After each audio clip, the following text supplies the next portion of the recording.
જય સ્વામિનારાયણ, આપ સૌનું સ્વાગત છે મારી યુટ્યુબ ચેનલ BAPS પુરાવાણીમાં। તો આજના આ પ્રવચનમાં પૂજ્ય બ્રહ્મદર્શન સ્વામી પાસેથી આપણે શીખીશું કે કોઈ પણ કાર્યમાં સફળતા મેળવવા માટે એકાગ્ર મન અને માનસિક રીતે શાંત રહીને કોઈ પણ કાર્ય કરવું જોઈએ। માત્ર શારીરિક પરિશ્રમથી કોઈ પણ કાર્યમાં સફળતા મળતી નથી, પરંતુ કોઈ પણ કાર્ય કરતા પહેલા ભગવાનમાં વિશ્વાસ અને માનસિક રીતે શાંત રહી અને કોઈ પણ કાર્યની શરૂઆત કરો તો 100% સફળતા મળે છે। એ વાત આજે આ પ્રવચનમાં આપણે શીખીશું।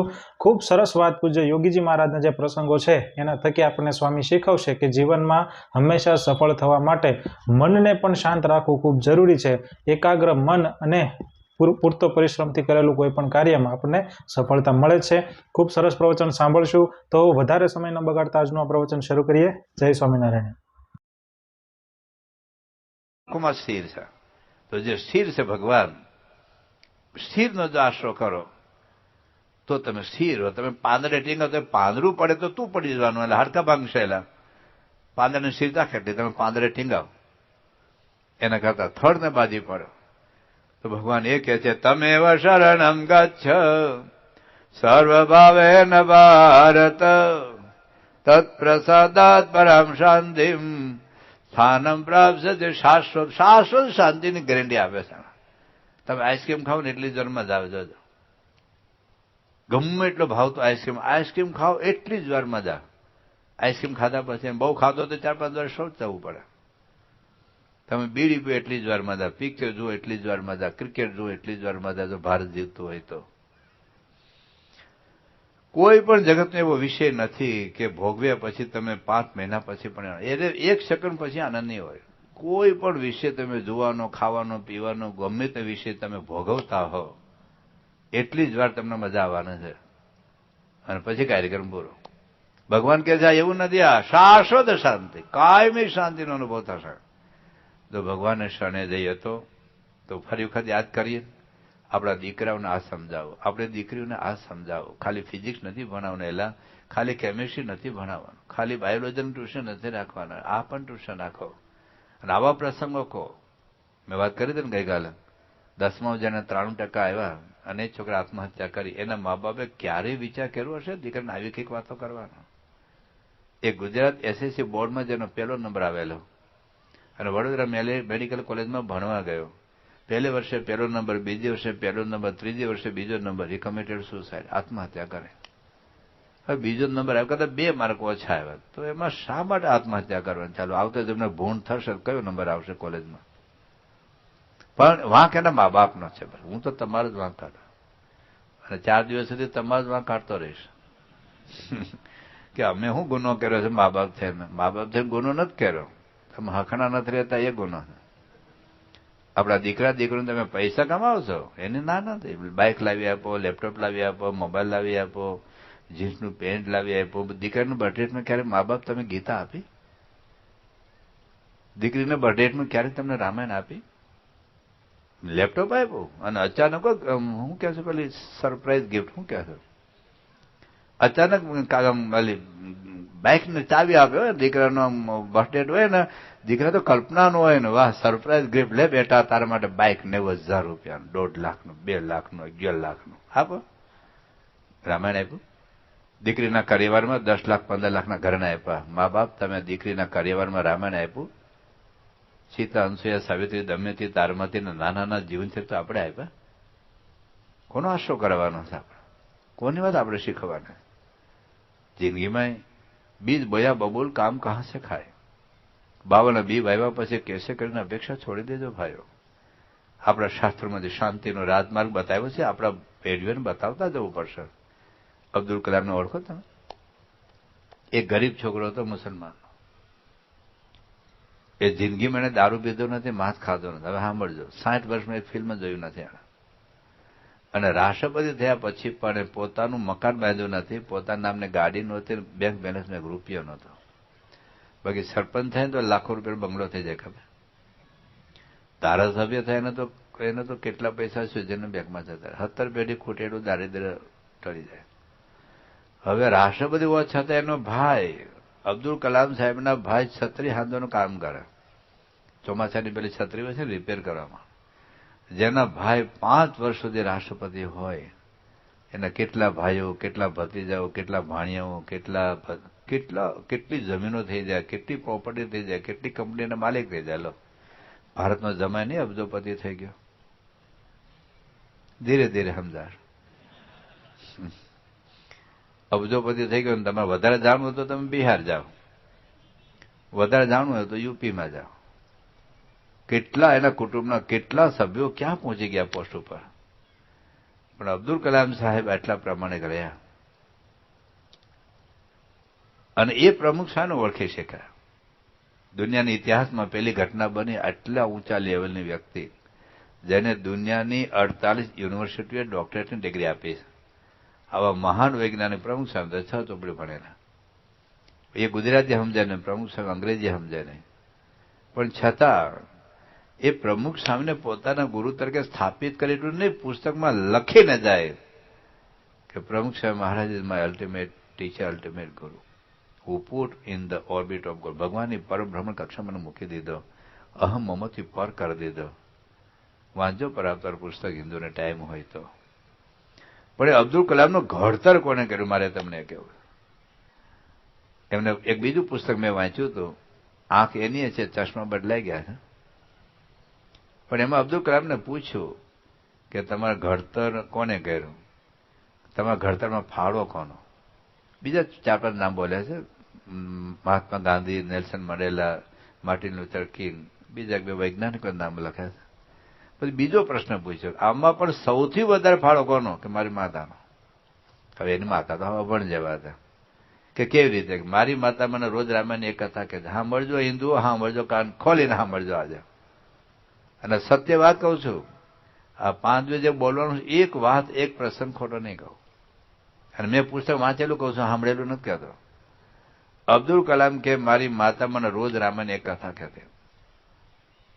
એક દિવસ એવો ગયો નથી રામાયણની કથા કીધા પહેલા મારી માતા મને સુવા દીધો હોય. હા, કોઈક વખત મારા માતુશ્રી બહાર હોય, કોઈક વખત હું બહાર હોઉં તો વસ્તુ જુદી છે.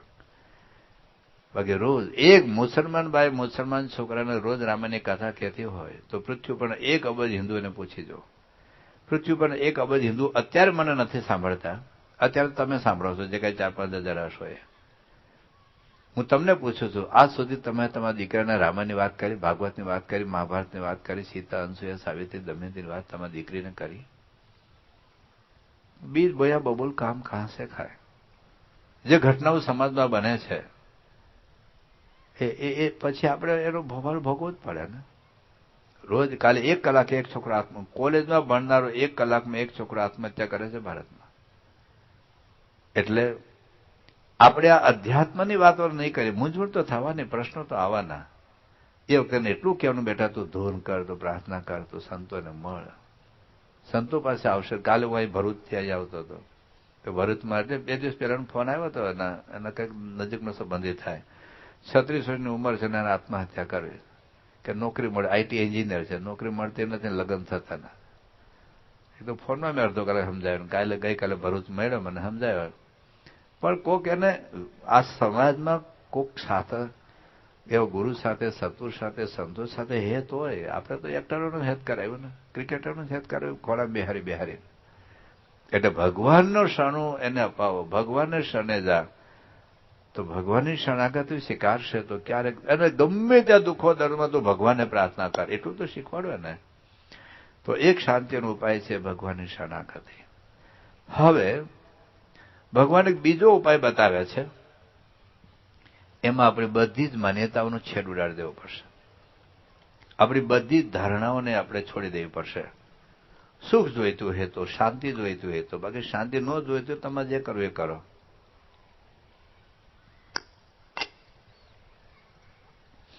ઘણી વખત આપણને સુખી થવા માટેના આપણા અમુક લિસ્ટ હોય છે, શાંતિ માટેનું એક બહુ લાંબો લિસ્ટ હોય કે આટલી વસ્તુ મળે ને આટલી વસ્તુ ન મળે, આવા લોકોનો યોગ થાય ને આવા લોકોનો યોગ ન થાય, આટલા લોકો સુધરી જાય ને આટલા લોકો મને હેરાન ન કરે તો મને શાંતિ. આ બહુ લાંબુ લિસ્ટ હોય છે. પણ ભગવાન કૃષ્ણ એવું કહે છે કે તારે સુખ જોઈએ છે, શાંતિ જોઈએ છે, તો એક બીજી વાત તારી જે માન્યતા છે ને છોડી દે. આગળ કૃષ્ણ ભગવાન કહે છે ને પહેલા હું તમને એક પ્રશ્ન પૂછું. ધારો કે ભગવાન તમે જેને માનતા હો, રામ ભગવાન, કૃષ્ણ ભગવાન, શંકર ભગવાન, અંબા માતા, ખોડિયાર માતા, કે અમે સ્વામિનારાયણ ભગવાન માની, જેને તમે માનતા હો એ ભગવાન તમને વોટ્સઅપમાં મેસેજ મોકલે. એ ખુશ સમાચાર આપી દો, ભગવાન પણ હવે વોટ્સઅપ વાપરતા થઈ ગયા. અને ભગવાન તમને વોટ્સઅપમાં મેસેજ મોકલે કે તમે કોઈ પણ 25 વ્યક્તિને તમે સુધારી શકશો, જે તમને હેરાન કરતા હોય, દુઃખી કરતા હોય, તમારું અપમાન કરતા હોય, તમારો તિરસ્કાર કરતા હોય, તમારા ધંધામાં બરબાદ કરી નાખતા હોય, કોઈ પણ 25 વ્યક્તિ જે તમને, જેને લીધે તમને અશાંતિ હોય, જેને લીધે તમે દુઃખ હોય, જેને લીધે તમે પાયમાલ થતા હો, એવી કોઈ પણ 25 વ્યક્તિને તમે સુધારી શકશો, એવી એક તમને દિવ્ય શક્તિ તમને આપું છું. પણ શરત એટલી છે કે 25 વ્યક્તિના નામ લખીને મને મોકલી આપો વોટ્સઅપમાં, કે કેટલી કેટલી વ્યક્તિ સુધરી જાય તો તમને કાયમી શાંતિ. અને જયારે મારી પાસે પાછો એ વોટ્સઅપ આવશે ને હું એ બધા નામ ઉપર જયારે દ્રષ્ટિ કરીશ, ત્યાર પછી તમને એવી એક શક્તિ પ્રાપ્ત થશે કે નજીકમાં વ્યક્તિઓને તમે ખાલી એમાં સ્પર્શ કરશો ને વ્યક્તિ બદલાઈ જશે, જિંદગીમાં પછી હેરાન નહીં કરે. તમારા સાસુ હોય, પત્ની હોય, પતિ હોય, મા બાપ હોય, દીકરો, દીકરીની વહુ હોય, પાડોશી હોય, કંપનીમાં કોઈ બોસ હોય, કોઈ પોલીસ હોય, કોઈ આજુબાજુ ગમે તે વ્યક્તિ, હા કદાચ દૂર હોય તો ખાલી તમે એનું યાદ કરશો ને, યાદ કરશો તો એ સુધરી જશે. બસ એનું નામ યાદ કરો ને, ફેસ યાદ કરો ને, એ વ્યક્તિ શું જિંદગીમાં પછી જીવનના છેલ્લા શ્વાસ સુધી આ 25 વ્યક્તિમાંથી કોઈ પણ વ્યક્તિ તમને લેશમાંથી હેરાન નહીં કરે. પણ આ 25 વ્યક્તિ મને નામ મોકલી આપો તો 25 વ્યક્તિમાં આપણે કોનું કોનું લિસ્ટ કરીએ. તારો પતિ પેલું નામ કોનું લખે, પત્ની પેલું નામ કોનું લખે, સાસુ પેલું નામ કોનું લખે, વહુ પેલું નામ કોનું લખે. એ 25 વ્યક્તિમાં ક્યારે પોતાનું નામ હોય કે હું સુધરી જાત મને શાંતિ. ઘણા તો ટ્રમ્પ સુધી પહોંચી જાય, અમેરિકાનો રાષ્ટ્રપતિ સુધરી જાય તો આખી દુનિયામાં શાંતિ થાય, ત્યાં સુધી પહોંચે. ધારાસભ્ય સુધી પહોંચી જાય, કલેક્ટર સુધી પહોંચી જાય, ગુજરાતના મુખ્યમંત્રી સુધરી જાય તો આ પક્ષવાળા સુધરી જાય, આ પક્ષવાળા સુધરી જાય, આ પાડોશી સુધરી જાય, પોલીસ સુધરી જાય, વેપારી સુધરી જાય, ડોક્ટર સુધરી જાય. કેટલું લાંબુ લિસ્ટ છે આપણી પાસે. કદાચ 1000 વ્યક્તિનું લિસ્ટ મંગાવ્યું હોત ને તો એ આપણું નામ ન આવત. બોલો, હું સુધરી જાય તો મને શાંતિ.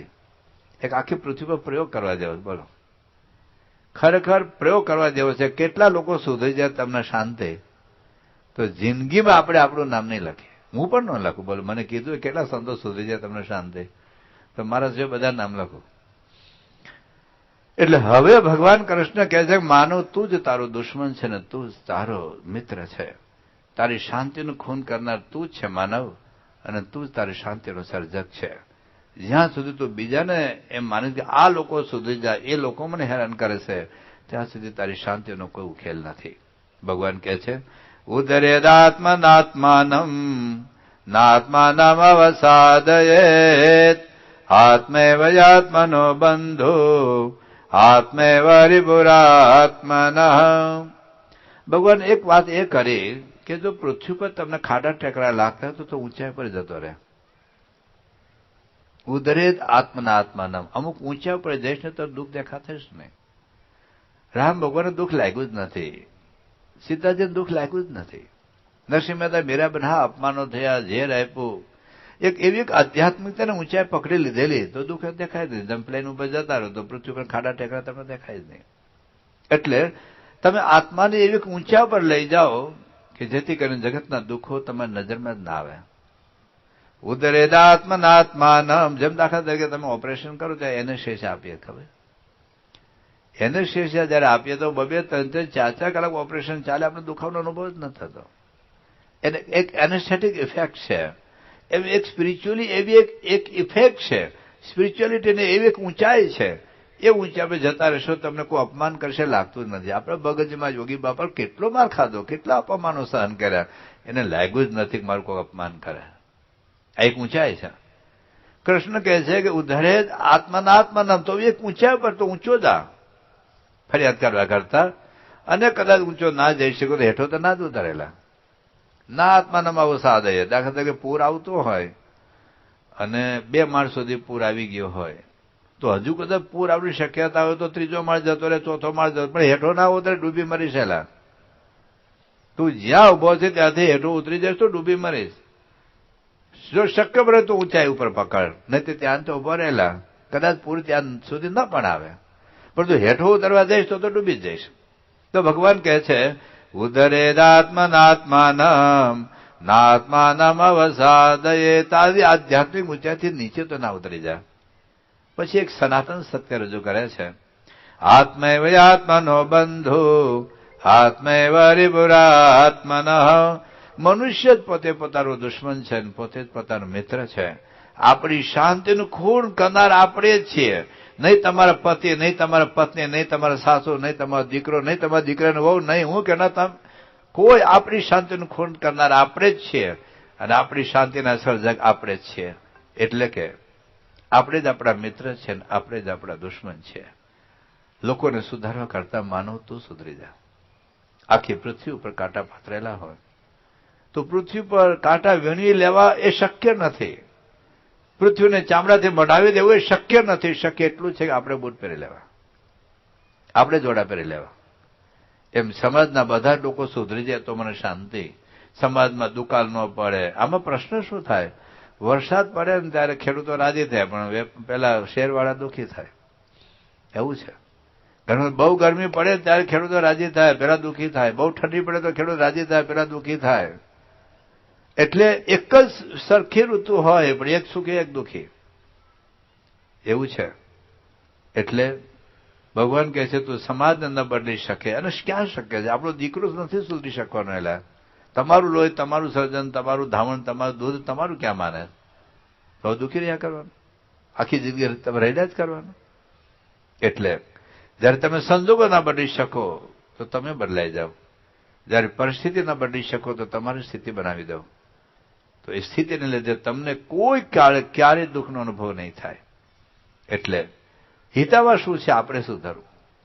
માની લો ઘરમાં તમે 10 વ્યક્તિ રહેતા હોય, એમાં મમ્મીની કિડનીમાં 80 પથરી હોય, પપ્પાની કિડનીમાં 75 પથરી હોય, તમારા વાઇફની કિડનીમાં 99 પથરી હોય, દીકરાની કિડનીમાં 65 પથરી હોય, દીકરાની વહુની કિડનીમાં 71 પથરી હોય, તમારા ભાઈની કિડનીમાં 31 પથરી હોય, ભાભીની કિડનીમાં 72 પથરી હોય, અને દીકરીની કિડનીમાં કદાચ 17 પથરી હોય, અને તમારી કિડનીમાં એક જ પથરી હોય, તો કોની પથરી નીકળે તો તમને શાંતિ?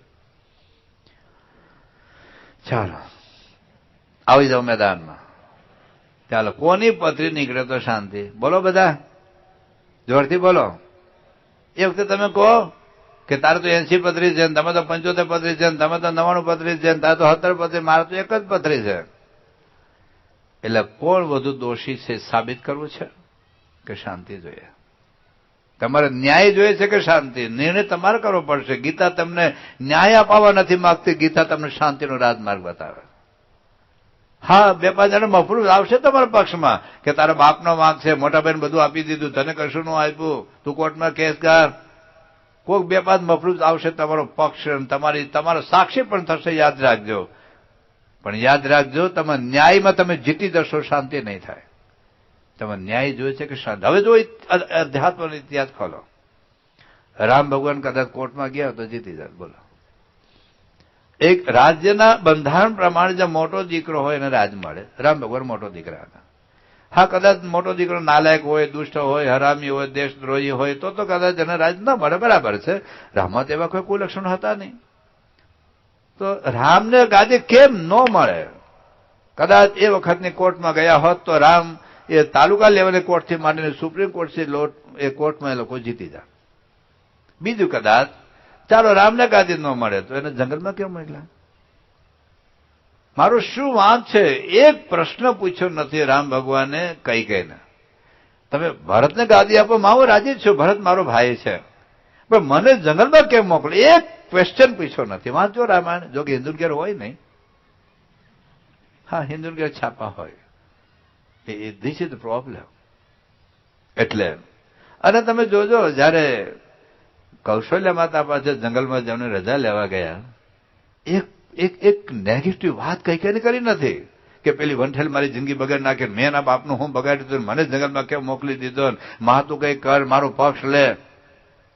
એક નેગેટિવ વાક્ય ન મંત્ર્યા વિશે બોલ્યા, ન કઈ વિશે બોલ્યા. તમે જોજો લગ્ન પછી રાત્રે હું આવું અડધો કલાક આ જ રામાયણ ચાલે. મમ્મી આમ કીધું, બેને આમ કીધું, ભાભી આમ કીધું. ખબર છે? તમે ગમે એટલા થાકીને આવ્યા હોય ને અડધો કલાક આ જ ચાલે અને અઠવાડિયે તમારી મમ્મી બગડી જાય. બોલો, એટલે 25 વર્ષ સુધી મમ્મી હારી હતી. રોજ રોજ આવે એટલે પછી મમ્મી બગડી જાય ને તમારે. પણ એક નેગેટિવ શું જીવન કોને કહેવાયેલા?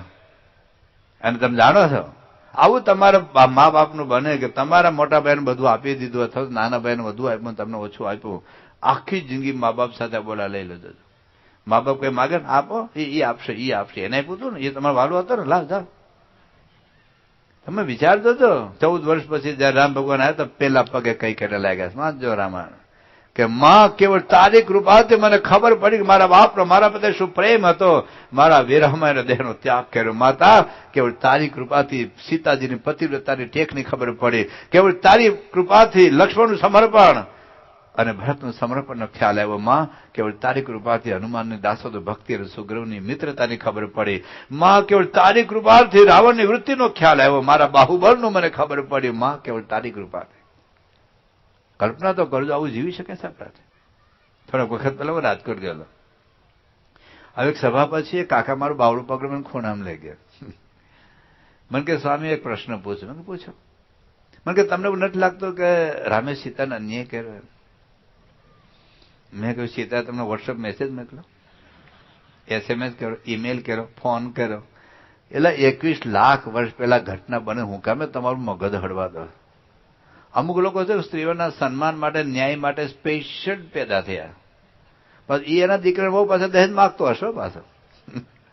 એ થઈ વાત કરે રામ સીતા છે અને વાત તમે જો હકીકતમાં તો સીતાના ન્યાય જતો ને. અરે આજની સીતા તો પેલા જંગલમાં જ ન જાય. જાન ટીપા હું કામ આવું? મને તો કોમ્પ્યુટર આવડે, હું જોબ કરીશ.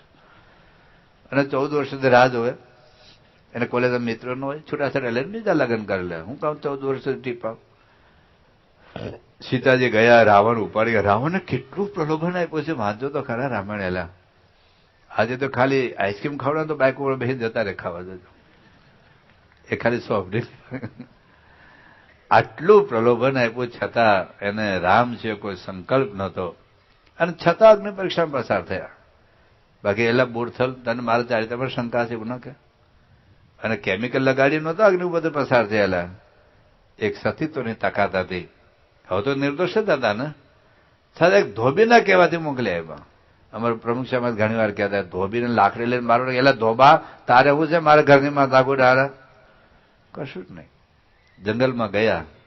ખરેખર જો સીતાજી કોર્ટમાં ગયા તો જીતી જાત અને રામ ભગવાન આખી જિંદગી જેલમાં રહ્યા. તમે ખબર છે પેલા વકીલો પાછા ફોર્મ તૈયાર હોય. કોઈ લેડી જાય ને તો એને હોય કે તમને દહેજ માગે છે? યસ. માનસિક ટોર્ચરિંગ? યસ. મારામારી? યસ. મારી નાખવાની ધમકી ખાલી સહી જ બાકી હોય.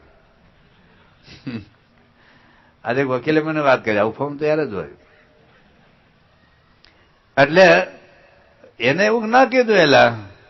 અને એને કહ્યું તારે જો મને ન ફાવતું મારા મા બાપ ના મોકલે. મારા મા બાપ થોડા ભિખારી છે. અને સીતાજી જનક રાજાને ફોન ન કરી દે, અહીંયા આવો આ તમારા ડફોડ જમે મને કાઢી મૂકે. તમે જોજો કેવા પાત્રો જીવી ગયા છે. એટલે જ્યાં સુધી આપણને વિચાર આવે બીજા સુધરી જાય ત્યાં સુધી શાંતિ. કોઈ કૃષ્ણ ભગવાન કોઈને સુધારવાનો પ્રયાસ નથી કર્યો. પ્રમુખ સ્વામી મહારાજ જો, યોગી બાપા જો, વખત કરતા પાડો ધુંબા માર ખાધો છે. પણ યોગી બાપાને એક ક્ષણ અશાંતિનો અનુભવ નથી. યોગી બાપા કહેતા 50 વર્ષથી એક દારૂ શું ગાયેલું આવે છે? એલા માર જ ખાવાનો હતો, ગાળો જ ખાવાનો હતી. જમા બે જણ પત્ર આંચકી લેતા હતા. આમ સાણસીથી માંસના આમ લોચા કાંઠે ખાતી ચીપિયા ભરાવીને. અને એટલા શરીરના રોગ પાછા, એટલી અગવડ, એટલી મુશ્કેલી. છતાં યોગી બાપા કે 50 વર્ષથી એક દારૂ શું ગાયેલું આવે છે. પ્રમુખ સાહેબને કોઈ પૂછ્યું તમને જિંદગીમાં અફસોસ કે ક્યારેય નહીં? એટલે એનો અર્થ એ છે કે લોકોને બદલવા કરતા આપણે બદલાઈ જવું વધુ સહેલું છે. કૃષ્ણ એવું કહે છે કે તું જ તારો મિત્ર છે માનવ અને તું જ તારો દુશ્મન છે.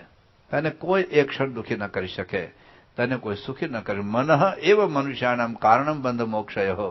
આપણે બંધન મુક્તિનું કારણ આપણું મન છે, બીજું કોઈ નથી. એટલે ભગવાન કહે છે કે તું તારી ભૂલનો સ્વીકાર કર અને ભૂલ સુધારવાનો પ્રયાસ કર. બસ તારે જો શાંતિ જોઈતી હોય તો શ્રીમદ ભગવદ્ ગીતામાં ભગવાન શ્રી કૃષ્ણ આપણી 3 ભૂલો બતાવે. 3 ભૂલો. કારણ આપણી ભૂલ જોવા નવરા ક્યાં છે? એટલે ટીવીમાંથી નવરા આપણે તો આપણે ભૂલ શોધીએ ને. એટલે આપણે આઈપીએલમાંથી નવરા પડીએ ત્યારે અંતરદર્શી બેસીએ, છાપોમાંથી છોડો ત્યારે અડધો કલાક પોતાની સાથે બેસો ક્યારે?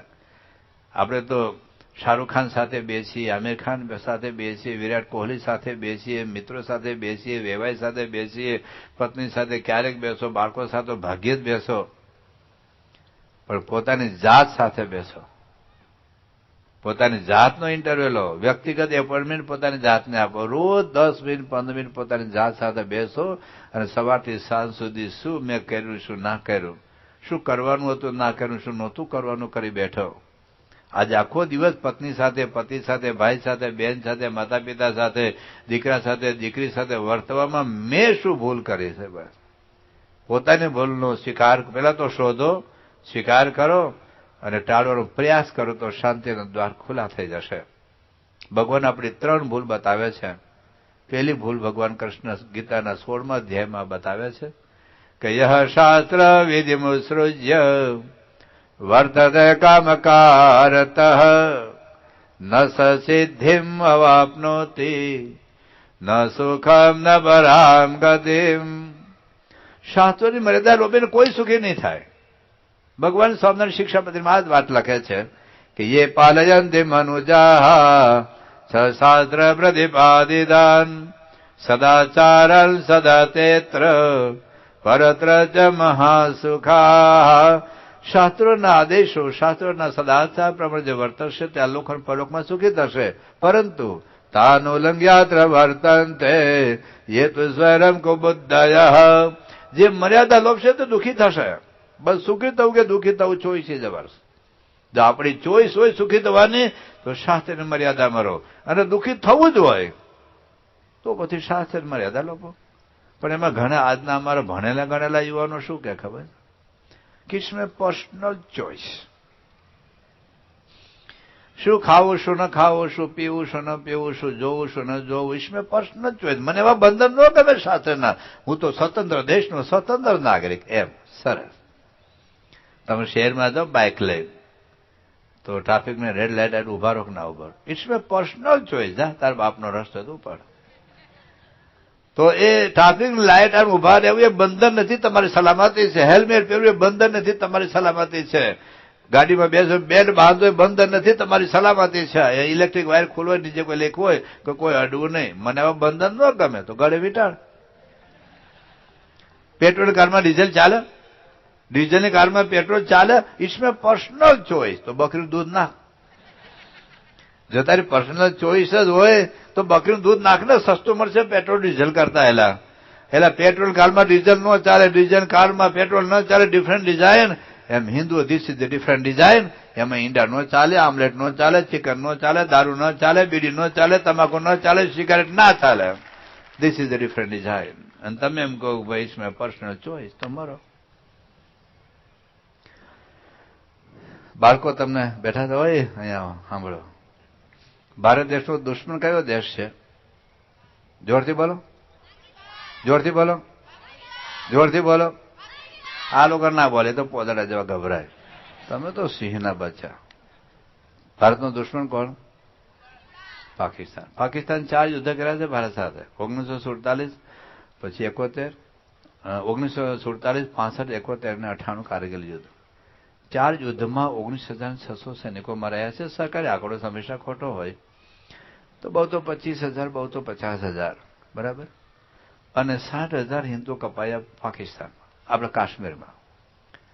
એક દુઃખની વાત કહું, એ વખતે કોઈ માનવ અધિકારવાળા ત્યાં પહોંચ્યા નહીં. ગુજરાતમાં કોઈ આતંકવાદી મારે તો પણ આખા વિશ્વનું માનવ અધિકારવાળું ગધેડાનું ટોળું ઉતરી આવે ગુજરાતમાં કે તમે આતંકવાદીને કેમ માર્યો. એકાદા કોઈ અન્ય ધર્મનો મરાય તો બધા આ દેશમાં અસહિષ્ણુતા વધી ગઈ એવું લોકો કહેવા લાગ્યા. ત્યાંથી કેન્દ્રમાં ભાજપ સરકાર આવી, આ દેશમાં અસહિષ્ણુતા વધતી ગઈ. એકાદી વ્યક્તિનું મૃત્યુ થયું, પણ ગુજરાતમાં ગાંધીનગર અક્ષરધામમાં 32 લોકો નિર્દોષ મરાયા ત્યારે કોઈ એવોર્ડ પાછા ન આપ્યા. જ્યારે ગોધરાકાંડમાં 58 જીવતા બળી ગયા ત્યારે કોઈ આ દેશમાં અસહિષ્ણુતા વધતી એવું નહોતો લોકો બોલ્યા. ત્યારે કોઈ એવોર્ડ પાછા ન આપ્યા. કાશ્મીરમાં 60,000 હિન્દુઓ મરાયા ત્યારે કોઈ એવોર્ડ પાછા ન આપ્યા. કેટલા રોજ કાશ્મીરમાં કપાય છે, મરાય છે, ત્યારે દેશમાં અસહિષ્ણુતા નહોતી વધી. યુપીમાં એકાદી ઘટના બની, આ દેશના કેટલા બધા આ સાહિત્યકારો એવોર્ડ પાછા આપવા લાગ્યા કે આ દેશમાં અસહિષ્ણુતા વધતી ગઈ છે. 60,000 હિન્દુ કપાયા, કોઈ માનવ અધિકારવાળા ન પહોંચ્યા, કોઈ અસહિષ્ણુતાનો દાવો કરનારા કોઈ ન પહોંચ્યા. પણ કુલ 1,10,000, વધુમાં વધુ 1.5 લાખ, વધુમાં વધુ 2 લાખ. એટલે 70 વર્ષ ભારત અને પાકિસ્તાન જુદા થયા. 70 વર્ષમાં વધુમાં મેક્સિમમ 2 લાખ માણસો મર્યા, ભારતના નાગરિકો. બાળકો કેટલા માણસો મર્યા બોલો જોઈએ? જોરથી બોલો, જોરથી બોલો. કોને મારી નાખ્યા? પાકિસ્તાને. બોલો, જોરથી બોલો. કેટલા વર્ષમાં મર્યા? 70 વર્ષમાં. 2 વર્ષ નહીં એલા. 70 વર્ષમાં પાકિસ્તાનને કુલ 2 લાખ, વધુમાં વધુ આપણે મેક્સિમમ કીધા, બાકી ગણતરી પ્રમાણે 1,10,000 થાય, પણ વધુમાં વધુ 2 લાખ. તો વધુમાં વધુ 2 લાખ માણસો કોને માર્યા બાળકો? જોરથી બોલો. કેટલા માણસો માર્યા? કેટલા વર્ષમાં? 70 વર્ષમાં પાકિસ્તાન કેટલા માણસો માર્યા? 2 લાખ. કોને માર્યા? પાકિસ્તાન. કેટલા માર્યા? 2 લાખ. કેટલા વર્ષમાં માર્યા? 70 વર્ષમાં. કોને માર્યા? પાકિસ્તાન. કેટલા માણસો માર્યા? 2 લાખ. કેટલા વર્ષમાં માર્યા? 70 વર્ષમાં 2 લાખ. કોને માર્યા? આપણે પાકિસ્તાન શું કહીએ છીએ? કેમ ઢીલા પડી ગયા? ખાધું નથી એલા? જોરથી બોલો. હવે તમે બોલો. ચાલો, પાકિસ્તાન કેટલા માણસો માર્યા? જોરથી બધા બોલો છે. હા, પોદડા જવા. આટલા બાળકોનો અવાજ આવશે, એટલાનો અવાજ નથી આવતો. હું કેમ ગભરાવું છું? એટલે હું બેઠો છું ને. ચાલો, પાકિસ્તાન વધુમાં વધુ કેટલા માણસો માર્યા? 2 લાખ. કેટલા વર્ષમાં? 70 વર્ષમાં. 70 વર્ષમાં 2 લાખ. કોને માર્યા? પાકિસ્તાન. આપણે પાકિસ્તાન શું કહીએ છીએ? દુશ્મન. કેમ દુશ્મન કહીએ છીએ? 2 લાખ માણસો માર્યા. કેટલા વર્ષમાં? 70 વર્ષમાં. 70 વર્ષમાં 2 લાખ. કોને માર્યા? પાકિસ્તાન. કેટલા માર્યા? 2 લાખ. કેટલા વર્ષમાં માર્યા? 70 વર્ષમાં. સમજાઈ ગયું? પાકિસ્તાન કેટલા માણસો માર્યા? 2 લાખ. કેટલા વર્ષમાં? એટલે આપણે ભારત દેશનું દુશ્મન કોણ? હવે બીજો દુશ્મન બતાવો. ગયા વર્ષે ભારતમાં 10 લાખ માણસો મારી નાખ્યા તમાકુએ. 1 વર્ષમાં તમાકુ કેટલા માણસો માર્યા? 10 લાખ. પાકિસ્તાન કેટલા માણસો માર્યા? 2 લાખ. કેટલા વર્ષમાં? 70 વર્ષમાં. તમાકુ કેટલા માર્યા? 10 લાખ. કેટલા વર્ષમાં? 1 લાખ. તો ભારતનો દુશ્મન કોણ? જેના ખિસ્સામાં જીવતી નાગણો ઉભા થાવ, જેના ખિસ્સામાં જીવતો વીંછી ઉભા થાવ. અમારા કાઠિયાવાડમાં અહીં તો બહુ પવિત્ર હશે દક્ષિણ ગુજરાત વાળા, પણ અમારા કાઠિયાવાડમાં 2 વેવાય ભેગા છે ને, હા અમે બીડી ધરે. હવે વેવાય કહેવાય કે આતંકવાદી કહેવાય? તો 10 લાખ માણસો મારે છે. યાદ રાખજો, તમારી પત્ની વિધવા ના થઈ જાય, તમારા બાળકો બાપ વગરના ના થઈ જાય. છોડો ભાઈઓ, તમાકુ, ગુટકા, બીડી, સિગારેટ છોડો. કેટલા લોકો કહે છે દુનિયામાં 60 લાખ માણસો વર્ષે મરે છે. અહીંયા આંકડો કહું છું, જે હોસ્પિટલ દાખલ થયેલાનો, રોડ ઉપર, ફૂટપાથ ઉપર, ઝૂંપડામાં રીબે મરી જાય, જેની પાસે કેન્સરની દવાના પૈસા નથી, એનો આંકડો કેટલો મોટો છે. એલા આપણે જન્મે ત્યારે ક્યાં બીડી કે તમાકુ ગુટકા લઈને આવેલા? પણ તમારા મિત્રો તમને ખાતા શીખવાડ્યું, મિત્રો તમારી જિંદગી બરબાદ કરી નાખશેલા. કાશ્મીરના આતંકવાદી તમારી જિંદગી બરબાદ નહીં કરે, એટલે જિંદગી બરબાદ કરશે તમારો વ્યવહાર અથવા તમારો મિત્ર. બીડી પીતા પહેલા તમારી પતિનું સિંદૂર એ ભૂસાઈ ન જાય, દીકરો બાપ વગરનો થઈ જાય, અને મા બાપ દીકરા વગરનો થઈ જાય. ખ્યાલ રાખજો. બીડી, તમાકુ, ગુટખાની વાત કરી. બીજી વાત કરતો દારૂની. મહુવા તાલુકો છે અહીંયા બારડોલી બાજુમાં.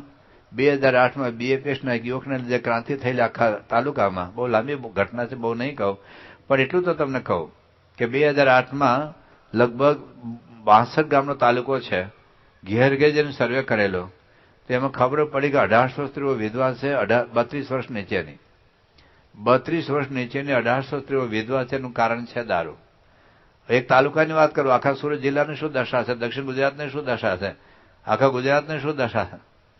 તો દારૂની બરબાદી. ગુજરાતમાં પાછું દારૂબંધી વાળું રાજ કહેવાય. બોલો. અને ચૂંટણીને આગલે રાતે કરોડ રૂપિયા દારૂ ખર દેશની સેવા માટે પેદા થયા.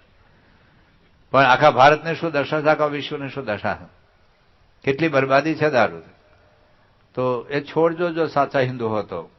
ત્રીજી વાત, મેં થોડીક માંસાની ગઈકાલે વાત કરી હતી. એલા હિન્દુઓ, આપણી દાદીમાં કીડા પૂરવા જતી, તમે કેવી રીતે પશુ ખાઈ શકો? કેવી રીતે માંસ ખાઈ શકીએ આપણે? એલા કેવી રીતે કુકડા રાંધીને ખાઈ શકીએ? કેવી રીતે માછલીઓ કાપીને મારીને બાળીને મારી શકીએ આપણે? વિચાર કરજો. આપણે થોડાક હિન્દુઓ છીએ, અને ભગવાન શું કે નહીં કર્યા, પણ આટલી જીબડીનો સ્વાદ છે લા. નીચે ગળાઠું ઉતર્યા પછી તમે માંસ ખાઓ કે મટન ખાઓ કે માછલા ખાઓ કે બાજરાનો રોટલો ખાઓ, ટોયલેટમાં કોઈ તફાવત નથી એલા. આટલી જીબડી જીબડી ક્યાં અડધો કલાક પેલું રહે છે. તમે ચિકન ખાઓ કે ઈંડો ખાઓ તો અડધો કલાક મોઢામાં આટા માર્યા કરે, એક જ મિનિટમાં ગળાઠું ઉતરી જાય. અને ગળાઠું ઉતર્યા પછી ટોયલેટ તો સરખો જ આવે. તો એક જીબડીના સ્વાદ માટે પશુની ક્રૂર હત્યાના નિમિત્ત આપણે ન બનીએ. અને માંસ ખાતા પેલા કતલખાના જોઈ આવજો. તમારી જીબડીના સ્વાદ માટે પશુના કેટલા ક્રૂર બલિદાનો લેવાય છે ભાઈ. કુકડાને કેવી રીતે કાપી નાખવામાં આવે તો વિચારજો થોડાક. આપણે મા બેન દીકરા દીકરીને કાપીને ખાય તો આપણને ગમેલા. એમ કુકડાને મા બેન દીકરા દીકરી હોય છે એલા. ભેંસ અને બળદ અને બકરાને મા બેન દીકરા દીકરી. એક માનવતાની દ્રષ્ટિએ જો, ધર્મની વાત છોડો, એક માનવતાનો વિચાર કરો. આપણે મનુષ્ય છે તો શાના માટે આપણે કોકને કાપી નાખીએ, મારી નાખીએ જીવડી? આજે આ દેશમાં કેટલા ટકા હિન્દુઓ માંસ ખાય છે? કે આંકડો આવ્યો હતો મારી પાસે. દરેક જુદા જુદા રાજ્યની અંદર કેટલા ટકા હિન્દુઓ માંસ ખાતા થયેલા સમજો થોડું ગયેલા. ભગવાન શું કે નહીં કે આખી દુનિયામાં દુઃખ શેના થયા? આટલી સારી ટેકનોલોજી, આટલા સારા મોબાઈલ, આટલા સારા ફ્રીજ, આટલી સારી ગાડીઓ, આટલા સારા મનોરંજન કાર્યક્રમો છતાં રોજના 3000 માણસો કેમ આત્મહત્યા કરે? આ ડિપ્રેશન, ફ્રસ્ટ્રેશન, ટેન્શન સ્ટ્રેસ કેમ છે? કુટુંબમાં ક્લેશ અને કંકાસ કેમ છે? કુદરતના કાયદા લોપ્યા છે. પ્રમુખ મહારાજ કહેતા કે કોઈને દુઃખી કરે તમે જિંદગીમાં સુખી નહીં થઈ શકો. તો છોડો. અને ચોથી વાત કરી દઉં, અને એ છે વ્યભિચાર. 1980માં એક જ એડ્સનો દર્દી હતો. અત્યાર સુધીમાં 8 કરોડ માણસો એડ્સને લીધે મરી ગયા છે. આજે રોજના 10,000 માણસો પૃથ્વી પર એડ્સને લીધે મરે છે. અને એડ્સ ફેલાવવાનું 80% કારણ છે વ્યભિચાર. આપણે ત્યાં લગ્ન કરવા પાપ નથી. તમારે ત્યાં દીકરા દીકરી જન્મે કુકર્મ નથી. એક પવિત્ર લગ્ન સંસ્થા છે, એક સંયમની પાળો છે. પાળોને બહાર પગ મૂકતા પરિણામ છે. એને લીધે કેટલી હત્યાઓ થાય છે ગુજરાતમાં, આખા ભારતમાં. પતિને ખબર પડે પત્ની બીજે જાય છે, પતિને ખબર પડે પતિ ત્રીજે જાય છે. કેટલી હત્યાઓ, કેટલા ઘરેલા મારામારી છે, કેટલા છૂટાછેડા પ્રશ્નો હોય છે. અને વધારે તો આપણે બાળકોની જિંદગી બરબાદ થઈ જશે ભાઈઓ. એટલે શાસ્ત્રની મર્યાદામાં રહીશું. એક તમે જુઓ, સીતાજીએ એક રેખાની બહાર પગ મૂક્યો. ભગવાન રામ જેના ધણી હતા એ સીતાજી રક્ષા નથી કરી શક્યા. એટલે આપણી મર્યાદાઓ છે હિન્દુ તરીકેની મર્યાદા આપણે શાસ્ત્રો જે બાંધી આપી છે એની બહાર પગ ન મૂકો. ઘણા એમ કે અમે તો રામ ભગવાન માનીએ, સ્વામિનારાયણ ના માનીએ, અમે તો માતાજી માનીએ, સ્વામિનારાયણ ન માને. તો ના માનતો જાને હકણો રહે ને. માતાજી કીધું બીડી પીવાનું, ગુટખા ખાવાનું, તમાકુ ખાવાનું, એક પણ માતાજી નામ આપો. મારી પાસે બધી જ માતાજીના મોબાઈલ નંબર છે. તમને હાજરી પૂછી દો. બોલ સાચું કહું છું, રામ ભગવાન બે મોબાઈલ નંબર છે, કૃષ્ણ ભગવાનનો બે છે. મારી પાસે તો ગણપતિ દાદાનો બે મોબાઈલ છે, હનુમાનના બે પર્સનલ મોબાઈલ છે. હમણાં તમને ખબર છે 1.5 વર્ષ પહેલા વડોદરામાં બધા કરોડપતિઓ ભેગા થયેલા ફાર્મમાં, ખબર છે કોઈને? અને ગીર ગાયનું દૂધ મગાઈને પીતા હતા. કરોડપતિઓ બધા દારૂ પીતા હતા, પુરુષો બહેરાઓ બધા ભેગા થાય. તો આવા આપણા રામ ભગવાન, આપણા કૃષ્ણ ભગવાન આવું કહે છે? કૃષ્ણ ભગવાન હાજરીમાં યાદવકોનો નાશ થયો ભાઈઓ દારૂને લીધે. તો શાના માટે આપણે ખોટા ધંધા કરી આવા? જિંદગીમાં તમારા પતિનો વિચાર કરજો, નાના બાળકોનો વિચાર કરજો, તમારા મા બાપનો વિચાર કરજો. અરે તમારા પત્ની ઘરના વેચીને દવાખાને લઈ જશે, તમારા મા બાપ ખેતર વેચીને દવાખાને લઈ જશે, રીબાવ તો તમારે જ પડશે. જે મિત્રોએ તમને દારૂ પી દો, જે મિત્ર તમને બીડી પાય છે એ નહીં રીબાય. તમારા દીકરાની ફી કોલેજની એ નહીં ભરે પછી તમે ઉપર જતા રહ્યા પછી તો તમારા શરીર ઉપર તો દયા ખાવ. અને એટલા માટે એક વિડીયો જોઈએ આપણે. આપણું પ્રવચન ચાલુ રહેશો, વિડીયો જોઈને જતું નથી રહેવાનું. આમ તો આખી જિંદગીઓ જાગો છો. આ ફરી વખત ઊંઘો ન પડે, ફરી વખત રોવું ન પડે, એના માટે એના કથા છે. તો રૂક જાઓ, હવે દેર નહીં હોય. એક આપણે વિડીયો જોઈ લઈએ, પાછું પ્રવચન ચાલશે, બીજું એક વિડીયો જોઈશું. અને આંખ ખોલજો, આજે નિર્ણય કરજો કે આજે છોડીને જવું છે. પણ આપણે જોયું ઘણી વખત પરમ પૂજ્ય પ્રમુખ મહારાજ અમેરિકામાં યુવકો કિશોરને એક વાત કરતા કે અંગ્રેજો આપણા દેશમાં લગભગ 350 વર્ષ રહ્યા. એ લોકો 16મી સદીમાં આવ્યા, 1947માં ગયા. એ લોકોના બાળકોને ન ગુજરાતી શીખવી, ન હિન્દી શીખવી, ન સંસ્કૃત ભાષા શીખવી. આપણા દેશમાં અંગ્રેજી નાખીને ગયા. અને આજે આપણા લોકોને એટલી બધી બેવકૂફાઈ છે, હું તો એને બેવકૂફાઈ મૂર્ખતા જ કહું છું. મીડિયમ ઇંગ્લિશના યુગમાં આપણે એટલા બધા, બસ મારા દીકરો મારી દીકરી મીડિયમ ઇંગ્લિશમાં ભણે તો જિંદગીમાં સુખી થાય. હું ઇંગ્લિશનો દુશ્મન નથી, પણ તમને દુનિયાની જોઈ નથી ભાઈઓ. દુનિયાના 90%થી વધુ દેશના બાળકો માતૃભાષામાં ભણે. 90%થી વધુ દેશના. તમે જાપાન જાઓ, ચાઇના જાઓ, જર્મની જાઓ, ફ્રાન્સ જાઓ, તમે રશિયા જાઓ, ઇન્ડોનેશિયા જાઓ, આફ્રિકા જાઓ, ચાઇના જાઓ, દુનિયાના સ્પેનિશ કોઈ પણ દેશમાં તમે જાઓ, એ લોકોની માતૃભાષા ભણે છે પ્રાથમિક શાળામાં. અને જેને રવાડે આપણે ચડ્યા છીએ એ ઇંગ્લેન્ડ, અમેરિકા, કેનેડા, ઓસ્ટ્રેલિયા, ન્યૂઝીલેન્ડની માતૃભાષા અંગ્રેજી છે. ફરી વખત કહું છું, અંગ્રેજીનું દુશ્મન નથી. આપણી સ્કૂલમાં મીડિયમ ગુજરાતી હતું, આપણે અંગ્રેજી કરવું પડ્યું. કારણ કે આપણે હરિભક્તોને સમજાવી શકતા નથી. બસ અને એક જ ઘેલસા છે, મારો દીકરો દીકરી મીડિયમ ઇંગ્લિશમાં ભણે. તમને એક બીજી વાત કહું, સત્ય ઘટના કહો, દુનિયામાં જેને નોબેલ પ્રાઇઝ મેળવ્યું છે વિશ્વભરમાં, એ લોકો માતૃભાષા ભણ્યા. દુનિયાના મહાનમાં મહાન વૈજ્ઞાનિક એ પ્રાથમિક શાળામાં માતૃભાષા ભણ્યા. તો એક કલ્પના કરો, કોઈ જાપાની ફેનિઝ તમારો વલસાડમાં કે વાપીમાં આવ્યું, કોઈ વિદેશી કંપની નિમિત્તે. જાપાનમાં એનો બાળક જન્મેલો 5 વર્ષ સુધી જાપાન રહેલા.